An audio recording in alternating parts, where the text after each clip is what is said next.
সাংবাদিক বন্ধুসকল, আজি আমি এগ্ৰিকালচাৰ আৰু ইৰিগেশ্যন ডিপাৰ্টমেণ্টৰ প্ৰায় 1.5 ঘণ্টা জোৰা বিস্তৃতভাৱে পৰ্যালোচনা কৰিলোঁ। আমাৰ জিলাখনত 3টা সমষ্টি আছে। 3টা সমষ্টিৰ প্ৰায় 1 লাখ পৰিয়াল ফ্লাড এফেক্টেড হৈছে আৰু তাৰ প্ৰায় 60,000 পৰিয়ালৰ খেতি বাতি নষ্ট হৈছে। আমি যিসকলক আমি কঠীয়া দিব পাৰোঁ, য'ত পানী সোনকালে ওলাই গুচি গৈছে, তাতে আমি যিমানখিনি পাৰোঁ কঠীয়া দিবলৈকে যত্ন কৰিছোঁ।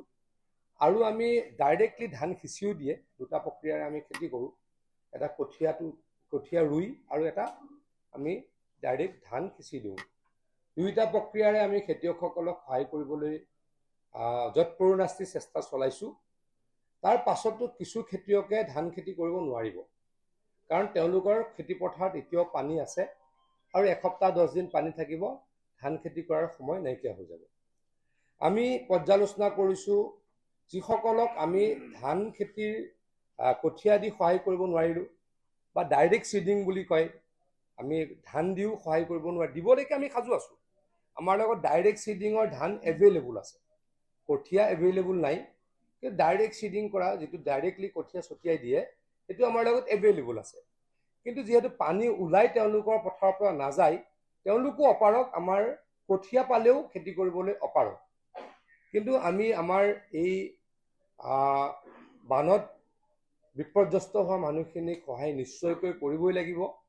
হিমন্ত বিশ্ব শৰ্মা ডাঙৰীয়াই অহৰহভাৱে এই 3খন ডিষ্ট্ৰিক্ট 4খন ডিষ্ট্ৰিক্টৰ কাৰণে চিন্তা কৰি আছে। ডেইলি কিবা নহয় কিবা ঘোষণা কৰি আছে। মই ভাবোঁ আজিও কিবা এটা ভাল খবৰ তেখেতৰ পৰা আহিব, কাৰণ ডেইলি আহেই।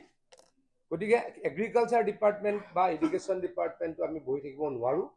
আমি যিসকলক কঠীয়া দিম, যিসকলে ডাইৰেক্ট চিডিং কৰিব তেওঁলোকক ধান দিম। তাৰ পাছত যোনে ধান খেতি কৰিব নোৱাৰে তেওঁলোকক আমি যদি লাগে ফল মূলৰ পুলি দিবলৈকেও সাজু আছোঁ। আৰু তেওঁলোকক আমি ৰবি শস্যৰ বীজ, মানে ফল মূলৰ খেতি কৰোঁ, ফল মূল যদি কোনোবাই খোজে আমি আগৰৰ পুলি দিবলৈকে সাজু হ'ম। আমি নাৰিকলৰ পুলি দিবলৈকে সাজু হ'ম। আমি কঁঠালৰ পুলি দিবলৈকে সাজু হ'ম। আমি এপল বাৰ বুলি কওঁ, আমি যে এটা ডাঙৰ বগৰী, আমি সেইটো আমাৰ মানুহৰ ডিমাণ্ড আছে ইয়াতে, সেইটো দিবলৈকে আমি সাজু হ'ম। তাৰ লগে লগে আমাৰ তিল খেতি কৰিলে কম সময় লাগে, পানী কম লাগে, আনকি চহাবও কম লাগে। আৰু যদি আমি ব্লেক গ্ৰাম মানে আমাৰ মাটি দালিৰ খেতি কৰোঁ বা যদি মচুৰ দালি মগুৰ দালিৰ খেতি কৰোঁ, আমি সেইখিনি দিবলৈকে সাজু আছোঁ। মুঠৰ ওপৰত অকল শিৱসাগৰ জিলা নহয়, শিৱসাগৰ জিলা, চৰাইদেউ জিলা আৰু আংশিকভাৱে আমাৰ যোৰহাট জিলা আৰু অলপ এটা পৰ্চন আমাৰ গোলাঘাট জিলাতো পানী হৈছে।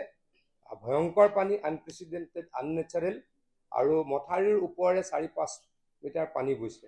গতিকে এই অসহনীয় কষ্টত মানুহক সহায় নিশ্চয়কৈ কৰিবই লাগিব। গতিকে সহায় কৰিবলৈ আমি সাজু আছোঁ।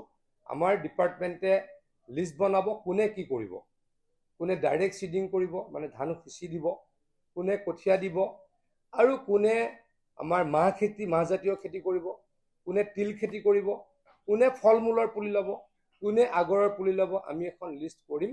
আমাৰ আগৰ ৰুবলৈ আৰু এতিয়াও 2 মাহ আছে, নাৰিকল ৰুবলৈ আমাৰ 2 মাহ আছে, এপল বাৰ ৰুবলৈ আমাৰ 2 মাহ আছে।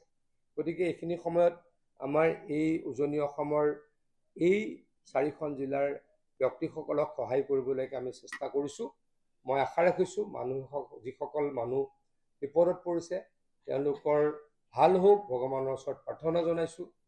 আৰু যথেষ্ট ব্যক্তিয়ে মৃত্যুমুখত পৰিল, তেখেতলোক ভাল ঠাইত থাকক, তাৰ কাৰণে ভগৱানৰ ওচৰত প্ৰাৰ্থনা জনাইছোঁ। শোকসন্তপ্ত পৰিয়ালবৰ্গলৈকে সমবেদনা জ্ঞাপন কৰিছোঁ। মুখ্যমন্ত্ৰী ডাঙৰীয়াই ঘোষণা কৰিছে আমি 4 লাখ টকা সাধাৰণতে পানীত ডুবি কোনোবা যদি ঢুকাই আমি দিওঁ, 4 দিনৰ 5 দিনৰ ভিতৰত দিওঁ। এতিয়া তাৰ লগত আৰু 5 লাখ টকা মুখ্যমন্ত্ৰী ডাঙৰীয়াই আহি দিব। মুখ্যমন্ত্ৰী ডাঙৰীয়াই ঘোষণা কৰিছে যে 15,000কে টকা আমাৰ বানগ্ৰস্ত পৰিয়ালক দিব। আমাৰ জিলাখনত প্ৰায় 50,000, শিৱসাগৰ জিলাত প্ৰায় 50,000ৰ তালিকা সম্পূৰ্ণ হৈছে। 3 তাৰিখে তেওঁলোকে পাই যাব। 3 তাৰিখে 15,000কে।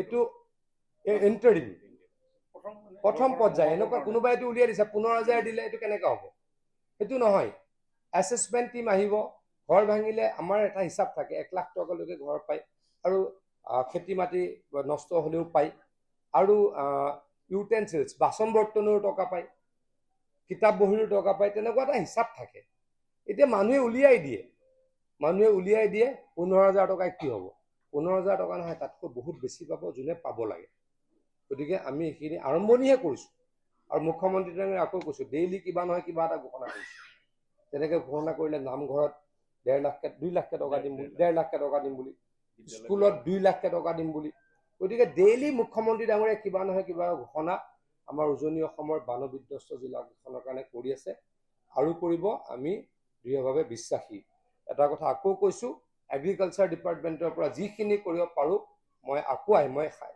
এইবাৰ যোৱাকালি আহিছোঁ আৰু 6 দিন থাকিম তাৰপাছত আকৌ 15 দিনৰ পাছে পাছে আহিম যাতে কামখিনি কৰিব পাৰোঁ মুঠৰ ওপৰত আমাৰ মানুহখিনিক সহায় কৰিম তাৰ কাৰণে প্ৰতিশ্ৰুতিবদ্ধ আমাৰ এখন ডিষ্ট্ৰিক্টত আমাৰ প্ৰায় 50,000 ফেমিলি হ'ব আমাৰ 100 মানে 1 লাখ মানুহৰ 1 লাখ মানুহ বানত ক্ষতিগ্ৰস্ত হৈছে তাৰে সকলো মানুহৰ খেতি নষ্ট হোৱা নাই কিছুমানৰ খেতি বাচিছেও গতিকে আমি এটা হিচাপ উলিয়াইছোঁ 50 ঘৰত পানী সোমাইছে 1 লাখ ধৰিছে ডিষ্ট্ৰিক্টখনত গতিকে খেতি পথাৰ ধৰিলোঁ 50,000 মানুহ হ'ব আমি তেনেকৈ এটা হিচাপ কৰিছোঁ শিৱসাগৰ ফেমিলি 50,000 ফেমিলিৰ খেতি নষ্ট হৈছে বুলি আমি এটা এছেছমেণ্ট কৰিছোঁ এতিয়ালৈকে 3খন জিলাত 1 লাখ হ'ব ইমানেই হ'ব তাতকৈ নাই আমি এইখিনিৰ কাৰণে যিমানখিনি পাৰোঁ কৰিম